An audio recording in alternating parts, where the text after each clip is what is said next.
청취자 여러분 안녕하십니까. 눈으로 보는 라디오 자유북한 방송의 김성민입니다. 인민군 24시 진행을 맡은 우리 진행자가 개인 사정이 좀 생겨서 제가 오늘의 게스트인 차유진 씨와 오랜 시간 동안 관련 이야기를 나누도록 하겠습니다. 먼저 차유진 씨, 네. 청취자분들에게 인사 한 말씀 드리죠. 네, 뭐 자주 뵙는 것 같아가지고 뭐 따로 소개를 뭐라고 할지 모르겠어요. 안녕하세요. 또 뵙습니다. 최유진입니다. 반갑습니다. 예, 또 뵙는다는 이야기를 했는데 인민군 24시 여기에 이제 우리 참가했었죠. 네. 그래서 2시간 동안 25분 두 번 두 타임 했으니까 50분. 어때요? 50분 동안 내가 하고 싶은 이야기 다 했다는 생각이 들어요. 아, 사실 50분 가지고 제가 인생사를 말한다고 하면은 너무 짧은 시간이죠, 그게. 네, 뭐 그래서- 1년을 이야기해도 안 될 것 같은데요. 그래서 네. 우리 북한 청취자들에게 그리고 우리 유튜버 애청자들에게 군대 이야기를 좀 더 구체적으로 자세히 그렇게 이야기를 하려고 새롭게 기획 편성된 프로그램이고요. 그래서 다시 모셨습니다. 전번에 한번 만났었기 때문에 뭐 그런 식으로 말씀을 하셨는데 다시 부탁드릴게요. 좀 더 구체적으로. 네. 나는 북한에서 무슨 일을 했던 사람이며 한국에 언제 왔으며 등등 좀 이야기를 해주셨으면 좋겠습니다. 아, 네. 저는 북한에서 17세 허위사령부라는 데서 특수과 간호장교로 제가 6년 동안 군사복무를 하다가 중국에서 한 1년간 제가 생활을 하다가 그다음에 네. 한국에 입국했는데 그때 연도가 2016년 12월 달 정도 제가 입국을 했거든요. 지금 한 2년 조금 넘었습니다. 네. 네, 그러니까 새내기라고 해야 될지 2살 차이, 뭐 대한민국에 입국한 지 2살 차이 정도 된 새내기 최유진의 인민군 생활에 대해서 이야기를 하려고 오늘 이 자리에 섰습니다. 예. 네. 구체적으로 하나하나 짚어가면 하고 싶은 이야기가 참 많을 거예요. 네, 맞습니다. 저도 궁금해요. 저는 일단 우리 그 청취자분들에게 제 소개를 구체적으로 안 드린 것 같아서 네. 북한 주민들에게 그리고 다시 말씀드리지만 그 유튜브 애청자들에게 제 네. 소개를 잠깐 드리면 저는 사군단 28사단에서 10년 동안 사병 생활을 했고요. 네. 그리고 김영기 사범대학의 군 위탁생으로 갔다가 네. 그리고 620 훈련소 우리 대한민국 영어로 이야기하면 자주포 군단 예술선전대 작가 겸 연출가로 있다가 저는 꽤 오래전에 왔어요. 거의 뭐 99년도에 와서 2000년도부터 사회생활을 했으니까 이제는 뭐 거의 18년 내가 엄청 한국 생활을 우리 유진 씨보다 오래 한 데다가 네. 계급도 높아요. 저 계급이 대였어요. 탈북할 때. 그래요? 자, 그런 김성민의 진행으로 우리 유진 씨 이야기를 듣도록 하겠습니다. 제일 먼저 궁금한 게 이거예요. 네. 허위사령부 어떻게 가나? 아, 허위사령부라는 게 이게 그 급이 좀 있더라고요. 이제처럼 뭐 일반 여단에 가는 거는 일반 사람들 뽑지만 이제처럼 기본 지역의 역할을 하는 그 부대에 들어가는 거는 좀 절차를 너무 까다롭게 보더라고요. 저는 중학교 4학년 때부터 제가 뽑혔어요. 그 북한에서는 키 큰 사람들이 별로 없는 게 키 큰 사람들 위주로 다 해서 김정은이 주위에 다 뽑고 그 대통령 주위에 다 뽑잖아요. 뭐 키 큰 억가 사람. 대상이다 네. 그러죠. 네. 근데 그때 상황에는 억가라는 거하고 육가가 두 개 있었어요. 육가는 이제처럼 군복을 안 입고 사복 편제로 나가는 게 있었고요. 억가는 군복을 입고 나가는 군복 편제 이렇게 두 부류로 나눠서 했는데 2012년도인가 그 해쯤에는 억가 육가가 다 배합이 됐더라고요. 왜 배합이 됐나 물어봤더니 키 큰 사람이 너무 없어서 이렇게 따로 뽑아갈 여유가 없었대요. 그래서 한 곳으로 집중해서 뽑아갔는데 저 때는 억가 육가가 다 존재했었거든요. 처음에 저는 육가에 뽑혔거든요. 14살 때. 고등학교 4학년 때 육가에 잠깐만요. 그 북한 사람들도 모를 거예요. 대한민국 국민들도 너무 모를 거고. 네. 억과 육과가 도대체 뭐나요? 중앙당 억과 육과예요? 네, 그러니까 이제처럼 육가생들이라는 거는 뽑으면 이제처럼 저택이라든가 이런 문서 노름을 하는데 네, 산부자들의 그러니까 관련된 중앙당 억과와 네, 육과에서 육가. 나와서 뽑아가는데 네.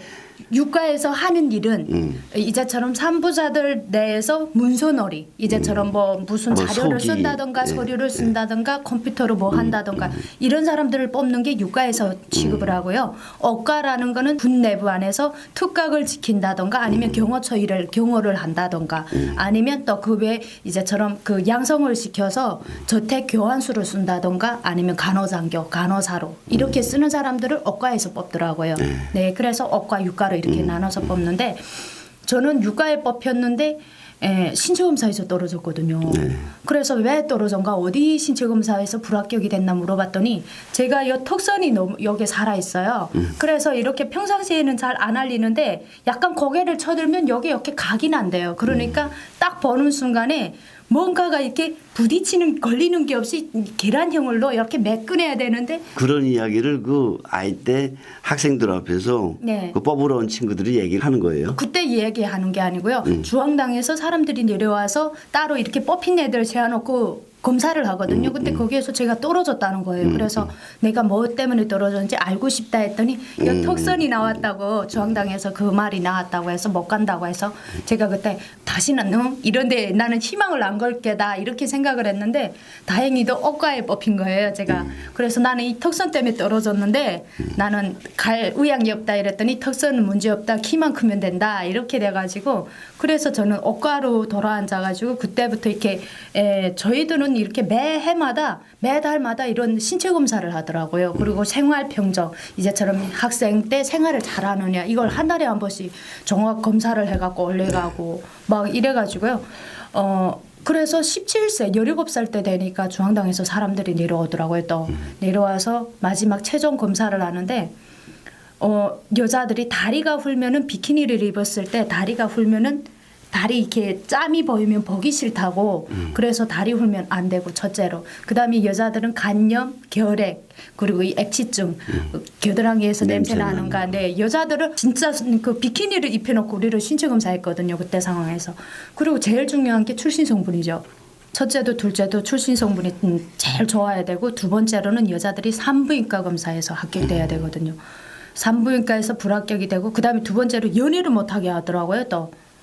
연애를 하면은 이제처럼 산부자들 앞에 가면은 우리가 신선도가 떨어진다고 몇 명의 손을 걸쳐서 오면은 어차피 신선도 떨어지기 때문에 연애를 못하게 해가지고 저는 14살 때부터 연애도 못하는 상황에서 그냥 17살 되니까 그냥 간다고 하니까 저희 아버지 어머니가 당황한 거예요. 깜짝 아니 안 갈 줄 알았는데 급하게. 잠깐만요. 네.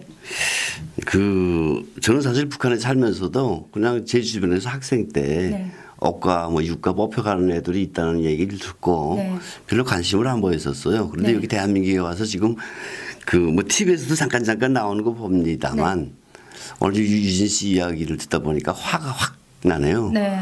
아니 이 그냥 이걸 확 못하겠는데 정말 걷지도 않는 것들이 북한의 예쁜 여자들은 다 내 거라고 생각하는 네, 거예요. 네. 그 턱선까지 보면서. 네, 맞아요. 그것도 아니에요. 이런. 그것만 보는 게 아니라 얼굴에서 센치가 있더라고요. 또 요 머리 이마에서부터 요 눈썹 위까지 거리가 손가락 4개를 합친 것만큼 또 요 눈썹에서부터 코끝까지 이렇게 4개. 이게 일직선이 돼야 되고요. 얼굴은 계란형. 근데 김정일 때는 얼굴이 계란형이 진짜 많이 뽑혔는데 김정은 시대 들어와서 계란형보다 약간 동그란 형 그러니까 매 시기마다 다르더라고요 보니까 시기마다 나쁜 놈들이네.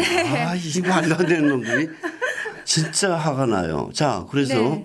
이야기를 꺾어서 미안합니다만 그 군대에 그 나가서 억가에 뽑혀 나갔는데 김일성, 김정일, 김정은 한번 보긴 봤어요? 저는 못 봤습니다. 이거 보세요. 이것들이 그렇게 예쁜 애들 그냥 혹시 있다고 스칠 때 네. 말씀하신 것처럼 경호처랑 뭐 이런 데 다 들어가니까 네. 있다고 스칠 때 기분 좋게 하기 위해서 지금 네, 맞아요. 북한의 예쁜 애들 다 뽑아가는 거잖아요. 네. 이런. 그래서 그 주변에 보면 진짜 키가 다 165 이상의 여자들이고요.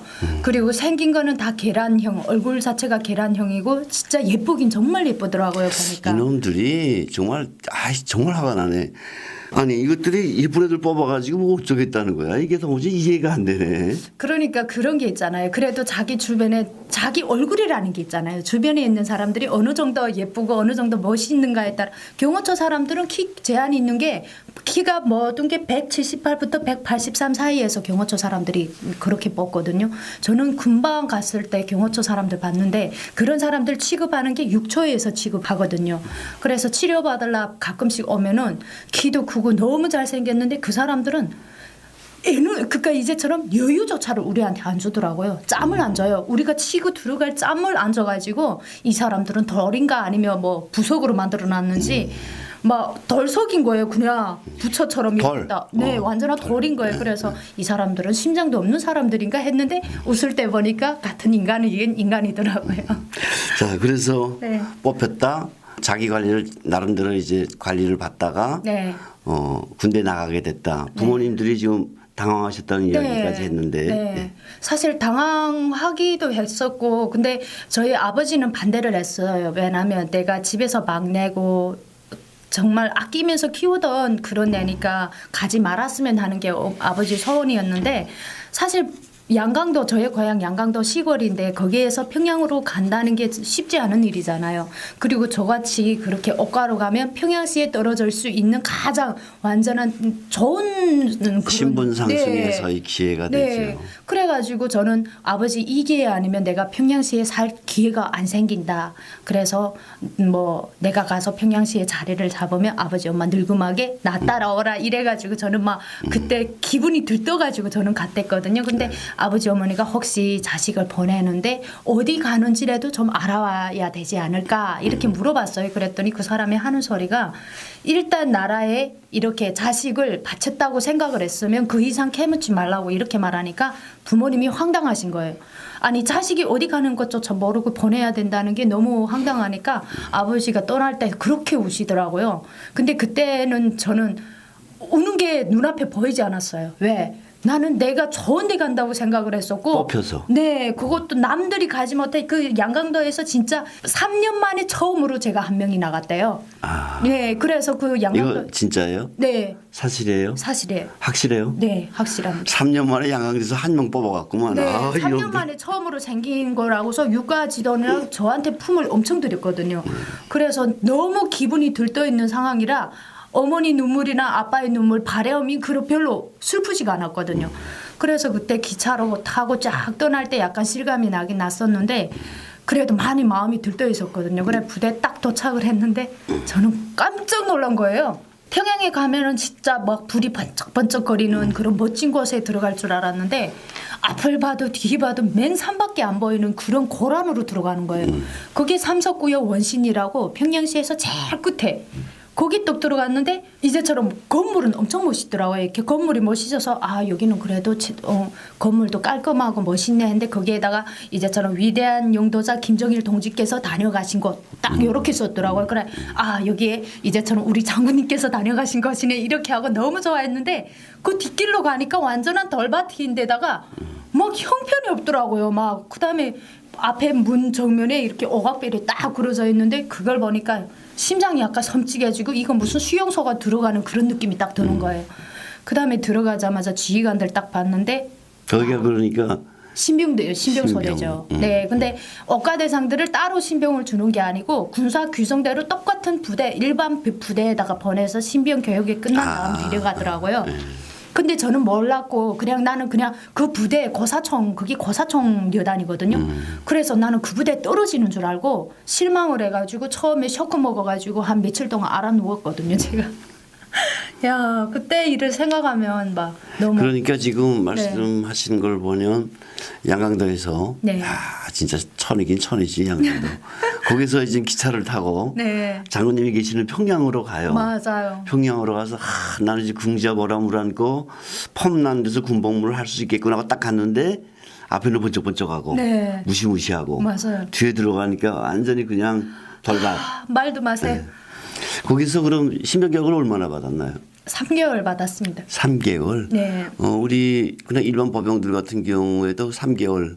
그리고 또 이제 특수부대 같은 경우에는 6개월 6개월. 정도. 그리고 운전병, 기술병정 같은 것도 10개월씩 받아요. 네, 네. 북한은 또 여기하고 달라서 운전도 기술이라고 생각을 해요. 그래서 네. 그 차를 전체적으로 이제 배워주고 이제 하는 건데 자, 3개월 동안 뭐 허위사령부에서 신병교육도 일반 법영 부대와 별로 차이가 없겠지만 퍼부대라고 하니까 네. 그래도 여성들의 생활은 좀 특별할 것 같아요. 좀 특별하게 하죠. 신병 때 여자들만 30명이 그때 교육을 받았거든요. 다 억가 대상이에요. 아니에요. 억가 대상은 2명밖에 없었어요. 아. 그러니까 일반 부대에다 똑같이 그냥 허위사령부 사람들을 싹 다 허위사령부 사람들을 그냥 넣어서 여단급도 상관이 없었고 그러니까 그게 내가 신병을 받은 장소가 여단급에서 받았거든요. 고사총 여단이 됐는데 거기에서 제가 신병 교육을 받고 3개월이 되니까 저를 뽑아갔는데 사실 그게 남자들이 한 500명이 신병을 받았고요. 여자들은 30명밖에 안 됐거든요. 네, 근데 이렇게 다 각 대대로 떨어져서 신병 교육을 받다 보니까 남자들하고 부딪힐 일은 없었어요. 여자 30명만 그냥 신병 교육을 받았는데 저는 많이 황당한 게 신병 이제처럼 그게 부대 딱 들어갔는데 사관장이죠. 특무상사를 달한 분이 딱 나오더라고요. 나와서 그때 제가 들어갔을 시기에 이제처럼 양강도에가 2명이 됐고 이제처럼 일반 부대로 나가던 애 양강도에 2이고 평양시 애가 5명이 됐어요. 그리고 평북도 운정군에 애가 2명이 되다 나니까 9명이 들어갔어요 그때. 근데 키가 쫙 평양시 애들 얼마나 큰지 생긴 것도 얼굴이 하얗고 예쁘게 생겼더라고요. 키들이 다 크고. 그러니까 평양시 애들 5명이 앉고 그 뒤로 내가 앉고 그다음 평북도 애들 이렇게 나란히 앉았는데 사관장이 딱 들어와서 처음에 있는 애를 일어나서 야 너 집 어디야 하니까 평양시입니다 이렇게 된 거예요. 그랬더니 손으로 하나 둘 셋 넷 하던 게 저까지 그냥 평양시로 다 짚어버리던 게 내 착 바로 옆에 양강도 애를 너 집 어디야 해서 얘가 양강도입니다 이렇게 된 거예요. 양강도입니다. 네. 그치. 아니 근데 걔는 군부대 가족이라 군가 가족이라 솔라를 안 쓰더라고요. 그래서 양강도입니다 하니까 너 솔라 왜 안 쓰냐 해서 아버지가 군관이어서 뭐 이렇게 하는데 저는 평양시로 이렇게 딱 직업을 받으니까 갑자기 열받는 거예요. 아니 나한테는 왜 안 물어보지? 하는. 그래서 손을 번쩍 쳐들고 전 양강도인데요 하고 큰 소리 쳤어요. 그랬더니 아이쿠 저거 솔라로구나. 그러더니 저걸 언제 고쳐주겠냐고. 이 소리 딱 들으니까 사람이 약간 뭐랄까 이렇게 기분이 탁 상하더라고요. 왜 자기도 말을 자기가 쓰는데 그걸 못하게 하냐 이런 생각이 들어가지고 17살 때였겠는데 네. 어려서부터 우리 유진 씨는 그 반항심이 좀 셌구만. 그게 국경 지역이고 저희 양강도가 또 그런 게 있잖아요. 한국 드라마를 제일 많이 볼 수 있고 네, 좀 그런 데 있다니까 좀 그런 물풍이 좀 많이 든 상황이거든요. 제가 네, 그런 상황에서 제가 갓됐으니까 아닌 건 아닌고 요거는 잘못됐다라는 거는 정확히 알고 있었던 것 같아요. 제가. 그러면 신병교육은 일반 부대하고 비슷했을 것 같으니까 네. 뭐 군인 선서를 비롯해서 내무규정 외우고 내무규정에 익히고 즉식동작 익히고 집총훈련도 하나요 혹시? 네, 하죠. 어. 집총훈련, 거조평행봉, 수용훈련 우리가 다 했어요. 아 거저평행봉. 네. 우리 또 이게 북한 사람들은 또 말하면 듣고 알아듣는데 대한민국 시청자분들이 잘 모를 수도 있어요. 거저평행봉을 여기서는 뭐라고 하는가? 우리 기계 체조 할 때 네네. 체조 철봉 같은데 선수들이 이렇게 매달려서 높은 봉, 낮은 낮은 봉. 네. 저는 한국에 와서 그 한국 군인들 그 훈련하는 모습을 좀 보면서 네. 아, 이 양반들이 북한에서 군인들이 남자들 예를 듭니다. 여자들도 마찬가지일 거예요. 그 우리 체육 시간에만 해도 1정, 2정, 3정, 4정 하면서 거의 체조 선수들을 네, 하잖아요. 맞아요. 엄청나게 훈련이 심한데 그런 생각이 나요. 그럼 다 신병 때 다 소화했나요 그런 거? 네, 저는 소화했습니다. 근데 유별나게 못했던 게 있었는데 제가 체육을 잘 못하거든요. 나 체육은 다 못해요. 가서 배워요 그냥. 그래 아니 다른 애들은 그래도 철봉에 매달려 놓으면 그래도 하는 것 되는데 저는 철봉에만 매달려 놓으면 진짜 돌멩이를 두릉두릉 매달려 놓은 것보다 더 했거든요. 그리고 30명이 100m 달리기를 시켰는데 저는 28번째로 들어왔어요. 다리도 제일 길어가지고요. 제가 키가 제일 컸댔거든요. 그때 상황에. 근데 28번째로 들어오니까 저희 서대장이 저보고 야 너는 어떻게 된 일이냐고. 그 신병교육 때 행군도 하나요? 네, 행군합니다. 모든 장비들을 다 착용한 상태에서 우리가 24kg. 네, 네. 아니 24kg는 안 갔댔어요. 신병이다 보니까 아. 2kg 정도 갔댔거든요. 아. 네, 근데 그걸 뛰어야 됐습니다. 걸어간 게 아니고 시간이 있더라고요. 몇 분 내에 뛰어가서 딱 목적지까지 들어와야 된다 했는데 우리는 마지막 들어온 사람으로 잰 게 아니고 먼저 들어간 사람의 첫수를 재거든요.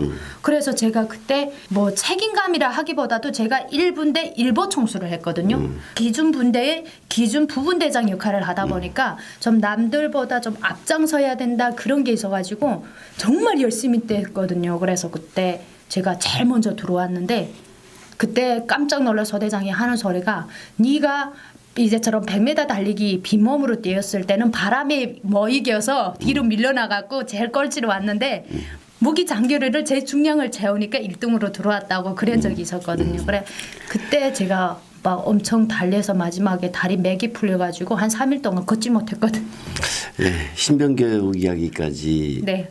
들었고요. 북한 주민들도 아마 이런 이야기에 관심을 가질 거예요. 아, 이렇게 김 부자는 어리고 어렸을 때부터 예쁘고 키 크고 이런 친구들을 옥과 육과 대상으로 따로 점 찍어 놓고 이제 군으로 데려간다 뭐 이런 이야기. 혹시 우리 방송을 허위사령부 이제 그 장병들도 들을 수도 있겠는데 자, 좀 더 기대해 주시고 다음 시간에 또 다른 이야기를 이어가도록 하겠습니다. 수고하셨습니다. 감사합니다.